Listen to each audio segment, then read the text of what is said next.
Hello friends, welcome to Tamil கல்வி பிரணிதா. இன்னைக்கு நம்ம சேனல்ல என்ன பார்க்க போறோம்னா, 6th ஸ்டாண்டர்ட் டெர்ம் 2 விரிவானம் நூலகம் நோக்கி இயல் 1 தான் பார்க்க போறோம்.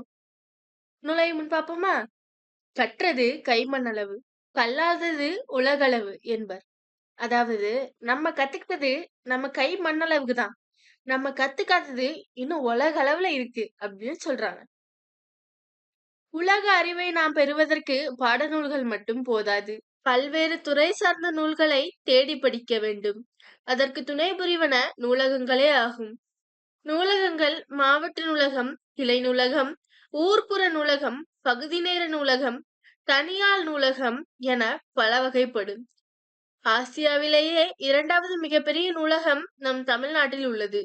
அதை பற்றி அறிந்து கொள்வோம். இந்த உலகத்தை பத்திய அறிவை நம்ம தெரிஞ்சுக்கிறதுக்கு நம்ம கையில இருக்க புக்கு மட்டும் பத்தாது. பல்வேறு துறை சார்ந்த புக்கையும் நம்ம தேடி படிக்கணும். அதுக்கு நமக்கு ஹெல்ப் பண்றது என்னன்னா நூலகங்கள், அதாவது லைப்ரரி. நூலகத்தை மாவட்ட நூலகம், கிளை நூலகம், ஊர்ப்புற நூலகம், பகுதி நேர நூலகம், தனியார் நூலகம் என பல வகையா பிரிக்கலாம். ஆசியாவிலே ஆசியா என்பது உலகத்திலேயே மிகப்பெரிய கண்டம். ஆசியால தான் இந்தியா இருக்கு. ஆசியாலேயே 2வது பெரிய நூலகம் எங்க இருக்கு தெரியுமா? நம்ம தமிழ்நாட்டுல தான் இருக்கு. அத பத்தி தெரிஞ்சுக்கலாம். 6ஆம் வகுப்பில் படிக்கும் மாணவர்கள் ஒரு நாள் களப்பயணமாக சென்னையில் உள்ள அண்ணா நூற்றாண்டு நூலகத்திற்கு வருகின்றனர். 6th படிக்கிற மாணவர்கள்லாம் ஒரு நாள் டூரா சென்னையில இருக்க அண்ணா நூற்றாண்டு நூலகத்துக்கு போறாங்க. ஆசிரியர் ஆசிரியர் சொல்றாங்க, மாணவர்களே, இதோ இதுதான் அண்ணா நூற்றாண்டு நூலகம். மாணவர்கள், ஆ, எவ்வளவு பெரிய நூலகம்! ஆசிரியர், ஆம், ஆசிய கண்டத்திலேயே 2வது பெரிய நூலகம் இதுதான். தரைத்தளத்தோடு 8 அடுக்குகளை கொண்டது. இதன் பரப்பளவு மட்டும் 8 ஏக்கர். சரி சரி, வாருங்கள் உள்ளே சென்று பார்க்கலாம். ஆசிரியர் சொல்றாங்க, பசங்களா, இதுதான் அண்ணா நூற்றாண்டு நூலகம். மாணவர்கள் சொல்றாங்க, ஆ, எவ்வளவு பெரிய நூலகம்! ஆசிரியர் திரும்ப சொல்றாங்க, ஆமா, ஆசியாவிலேயே 2வது பெரிய நூலகம் இதுதான். தரத்தளத்தோட 8 அடுக்கு இருக்கு இதுக்கு. இதோட ஏரியா மட்டுமே 8 ஏக்கர் இருக்கு. சரி சரி, வாருங்க உள்ள போவோம் அப்படின்னு சொல்றாங்க. அனுமதி கடிதத்தை ஆசிரியர் வரவேற்பாளரிடம் கொடுக்கிறார். அவர் தலைமை நூலகருக்கு தொலைபேசியில் ஆசிரியரும் மாணவர்களும் வந்துள்ள செய்தியை தெரிவிக்கின்றார். தலைமை நூலகர் உதவி நூலகர் ஒருவரை வழிகாட்டியாக அனுப்பி வைக்கின்றார். பர்மிஷன் லெட்டரை ஆசிரியர் வரவேற்பாளர்கிட்ட குடுக்குறாங்க. அவங்க தலைமை நூலகருக்கு கால் பண்ணி ஆசிரியர்களும் மாணவர்களும் வந்திருக்காங்கன்னு தகவல் தெரிவிக்கிறாங்க. தலைமை நூலகர் உதவி நூலகர் ஒருவரை வழிகாட்டியா அனுப்புறாரு. சுவரில் மாட்டப்பட்டிருக்கும் ஒரு படத்தை மாணவர்கள் பார்க்கின்றனர். அப்போ செவுத்துல ஒரு படம் ஒட்டி வச்சிருக்காங்க. அத மாணவர்கள் பாக்குறாங்க. கவிதான்னு ஒரு பொண்ணு கேக்குறா, ஐயா, இந்த படத்தில் இருப்பவர் யார்? நூலகர். இவர்தான் முனைவர் ரா அரங்கநாதர். நூலக விதிகளை உருவாக்கியவர். இவர் இந்திய நூலகவியலின் தந்தை, father of Indian library science என்று அழைக்கப்படுகிறார். கவிதான்னு ஒரு பொண்ணு என்ன கேக்குறா, ஐயா, இந்த படத்துல இருக்கிறது யாரு அப்படின்னு கேக்குறா. நூலகர் உடனே பதில் சொல்றாரு, இவர்தான் முனைவர் ரா அரங்கநாதன். நூலகத்துக்குன்னு ரூல்ஸ உருவாக்குனவர். இவரு இந்திய நூலகவியலின் தந்தை அப்படின்னு சொல்றாங்க. மாணவர்களே, தரைத்தளத்தில் பார்வை திறன் குறைபாடு உடையோருக்கான பிரிவு உள்ளது. அவர்கள் தொட்டு பார்த்து படிப்பதற்கான பிரெய்லி நூல்கள் உள்ளன. கேட்டு அறிய ஒளி வடிவ நூல்கள் குறுந்தகடுகள் வடிவில் உள்ளன. அவர்களுக்கு உதவி செய்ய பணியாளர்களும் உள்ளனர். இங்கு பிரெய்லி எழுத்தில் நூல்கள் உருவாக்கும் கருவியும் உள்ளது. படியெடுக்கும் வசதியும் உள்ளது. பசங்களா, தரத்தளத்துல பார்வை திறன் குறைபாடு கொண்டவர்களுக்கான பிரிவு இருக்கு. அவங்க தொட்டு பார்த்து படிக்கிறதுக்கு பிரெய்லி நூலும் இருக்கு. கேட்டு தெரிஞ்சுக்க ஒளி வடிவ நூல்கள் குறுந்தகடுகள் வடிவில் உள்ளன. அவங்களுக்கு உதவி செய்ய அங்க பணியாளர்களும் இருக்காங்க. இங்க பிரெய்லி எழுத்துல புக்கு உருவாக்குற வசதியும் இருக்கு. படியெடுக்கும் வசதியும் உண்டு. படி எடுக்கிறதுனா ஜெராக்ஸ் எடுக்கிறது. அந்த பிரெய்லிய ஜெராக்ஸ் எடுக்கிற வசதியும் இருக்கு. கணியன், என் பக்கத்து வீட்டு அண்ணாவிற்கு பார்வை குறைபாடு இருந்தும் பட்டப்படிப்பு முடித்துள்ளார். அவருக்கு இது மிகவும் பயன்படும். அவரிடம் இந்த தகவலை கூறப்போகிறேன். கணியன் ஒரு பையன் சொல்றான், என் பக்கத்து வீட்டு அண்ணாவுக்கு பார்வை குறைபாடு இருக்கு. இருந்தும் அவங்க டிகிரி முடிச்சிருக்காங்க. அவருக்கு இது ரொம்ப யூஸ் ஆகும். நான் அவர்ட்ட போய் தகவல பத்தி சொல்லப் போறேன் அப்படின்னு சொல்றான். நூலகர், இதோ நகரும் படிக்கட்டு. இதில் ஏறி நாம் முதல் தளத்திற்கு செல்வோம் வாருங்கள். இந்த முதல் தளம் குழந்தைகளுக்காக சிறப்பாக உருவாக்கப்பட்ட பகுதி. குழந்தைகள் மகிழ்ச்சியான சூழலில் படிப்பதற்காக செயற்கை மரம் ஒன்று அமைக்கப்பட்டுள்ளது. நகரம் படிக்கட்டுனா எலவேட்டர். பெரிய பெரிய மால்ல எல்லாம் வச்சிருந்திருப்பாங்க. நீங்க பார்த்திருப்பீங்க. இதுல நாம ஏறி ஃபர்ஸ்ட் ஃப்ளோருக்கு போலாம். இந்த ஃபர்ஸ்ட் ஃப்ளோர்ல சின்ன குழந்தைகளுக்காக சிறப்பா சிறப்பா உருவாக்கப்பட்ட பகுதி. குழந்தைகளா சந்தோஷமான சூழல்ல படிக்கிறதுக்காக ஒரு செயற்கை மரமும் இங்க இருக்கு. செயற்கை மரம்னா உண்மையான மரம் கிடையாது. செயற்கையா செஞ்சு வைக்கப்பட்ட மரம் ஒண்ணு அங்க இருக்கு. சிறுவர்கள் மட்டுமல்ல, அனைவரின் மனதையும் கொள்ளை கொள்ளும் பகுதி இது.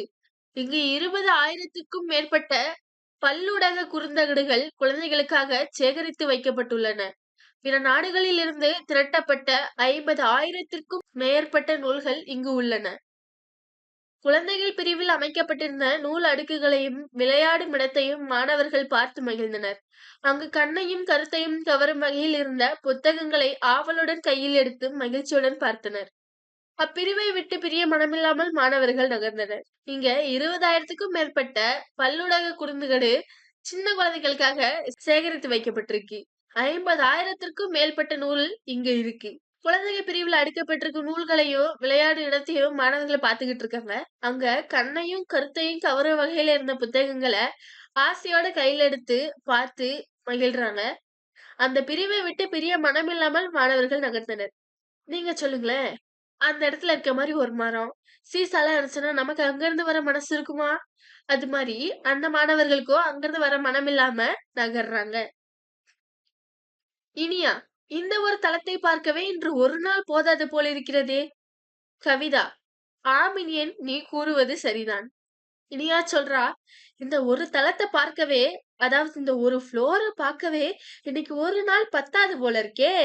ஆமா இனியா, நீ சொல்றது சரிதான். இந்த தளத்தை பார்க்கவே ஒரு நாள் பத்தாது போல இருக்கே அப்படின்னு சொல்றான்.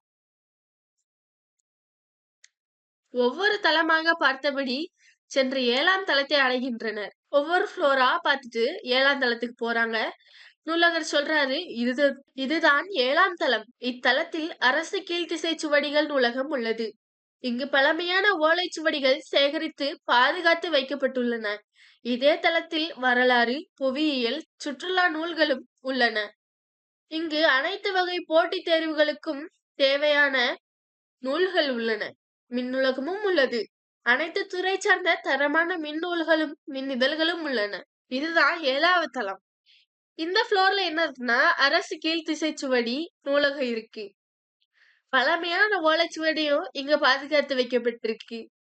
இந்த தளத்துல இந்த ஃப்ளோர்ல வரலாறு, புவியியல், அதாவது ஹிஸ்டரி, ஜியோகிராபி, டூரிசம் அதுக்கான நூல்களும் இருக்கு. இங்க எல்லா வகை போட்டித் தேர்வுகளுக்கும் நீட்டு, எம்பிபிஎஸ், டெட்டு அது மாதிரி எல்லா தேர்வுகளுக்கும் தேவையான நூல்கள் இருக்கு. மின்னூலகமும் இருக்கு. அதாவது லைப்ரரியும் இருக்கு. எல்லா துறை சார்ந்த தரமான மின்னூல்களும் மின் இதழ்களும் உள்ளன. தெரிந்து தெளிவோம். அண்ணா நூற்றாண்டு நூலகத்தின் 8 தளங்கள். அண்ணா நூற்றாண்டு நூலகத்துல 8 தளங்கள் இருக்குல்ல, அந்த 8 தளங்கள்ல என்னென்ன இருக்குன்னு பார்ப்போம். தரைத்தளம், சொந்த நூல் படிப்பகம், பிரெய்லி நூல்கள். தரைத்தளத்துல சொந்த நூல் படிப்பகமும் பிரெய்லி நூல்களும் இருக்கு. அதாவது கண்ணு தெரியாதவர்களுக்கான நூல்களும் இங்க இருக்கு. முதல் தளம் குழந்தைகள் பிரிவு, பருவ இதழ்கள். ஃபர்ஸ்ட் ஃப்ளோர்ல குழந்தைகள் பிரிவு, அதாவது சின்ன பசங்களுக்கான பிரிவு இருக்கு. 2ஆம் தளம் தமிழ் நூல்கள். செகண்ட் ஃப்ளோர் ஃபுல்லாவே தமிழ் நூல்கள் தான் இருக்கு. 3ஆம் தளம் கணினி அறிவியல், தத்துவம், அரசியல் நூல்கள். தேர்ட் ஃப்ளோர்ல கம்ப்யூட்டர் நாலேஜ், பிலாசபி, பொலிட்டிக்ஸ் நூல்கள்லாம் இருக்கு. 4ஆம் தளம் பொருளியல், சட்டம், வணிகவியல், கல்வி. 4th ஃப்ளோர்ல பொருளியல், எக்கனாமிக்ஸ், சட்டம், லா, வணிகவியல் மற்றும் கல்வி நூல்களும் இருக்குன்னு சொல்றாங்க. 5ஆம் தளம் கணிதம், அறிவியல், மருத்துவம் இந்த 3 சம்பந்தப்பட்ட புக்குகளும் இருக்கு. 6ஆம் தளம் 6th ஃப்ளோர்ல பொறியியல், வேளாண்மை, திரைப்படக்கலை, இன்ஜினியரிங், அக்ரி, டைரக்ஷன் இது போன்ற நூல்களும் இருக்கு. 7ஆம் தளத்துல வரலாறு ஹிஸ்டரி, சுற்றுலா டூரிசம், அரசு கீழ்த்திசை சுவடி நூலகம் இருக்கு. 8ஆம் தளத்துல கல்வி தொலைக்காட்சி நூலகத்தின் அலுவலக பிரிவு. 8ஆம் தளத்துல கல்வி தொலைக்காட்சியும் நூலகத்தின் அலுவலக பிரிவும் இருக்கு. மாதவி: ஐயா, இங்குள்ள புத்தகங்களை நாம் வீட்டிற்கு எடுத்துச் செல்ல முடியுமா? மாதவின்னு ஒரு பொண்ணு கேக்குறா. ஐயா, இங்க இருக்க புக்கெல்லாம் நம்ம வீட்டுக்கு எடுத்துட்டு போலாமா? ஆசிரியர் சொல்றாரு, முடியாது மாதவி, இங்கேயே அமர்ந்துதான் படிக்க வேண்டும். முடியாது மாதவி, இங்கதான் உட்கார்ந்து படிக்கணும் அப்படின்னு சொல்றார். ஃபாத்திமா கேக்குறா, இந்த நூலகத்தில் எங்கும் குளுகுளுவென உள்ளதே. ஆமாம், நூலகம் முழுவதுமே குளிர்பதன வசதி செய்யப்பட்டுள்ளது. மேலும் இதே வசதியுடன் கூட்ட அரங்கு, கலையரங்கு, கருத்தரங்கு கூடம், கண்காட்சி அரங்கு போன்றவையும் உள்ளன. பீட்டர்: ஆஹா, இத்தனை வசதிகள் நூலகத்தில் உள்ளனவா? நன்றி ஐயா, எங்கள் ஊரில் நூலகம் இல்லையே, நான் என்ன செய்வது? ஆசிரியர்: அதற்குத்தான் தமிழக அரசு நடமாடும் நூலகம் என்னும் திட்டத்தை தொடங்கியுள்ளது. ஃபாத்திமான்னு ஒரு பொண்ணு சொல்றா, இந்த நூலகம் எங்கேயுமே குளுகுளுன்னு இருக்கே அப்படின்னு சொல்றா. நூலகர் சொல்றாங்க, ஆமா, நூலகம் ஃபுல்லாமே குளிர்பதன வசதி செய்யப்பட்டுள்ளது. குளிர்பதன வசதினா ஏசி போட்டிருக்குன்னு அர்த்தம். மேலும் இதே வசதியுடன் கூடிய கூட்டரங்கு, கலையரங்கு, கருத்தரங்க கூடம், கண்காட்சி இங்கெல்லாம் கூட ஏசி போட்டிருக்கு. பீட்டர் சொல்றான், ஆஹா, எத்தனை வசதி இந்த நூலகத்துல இருக்கு.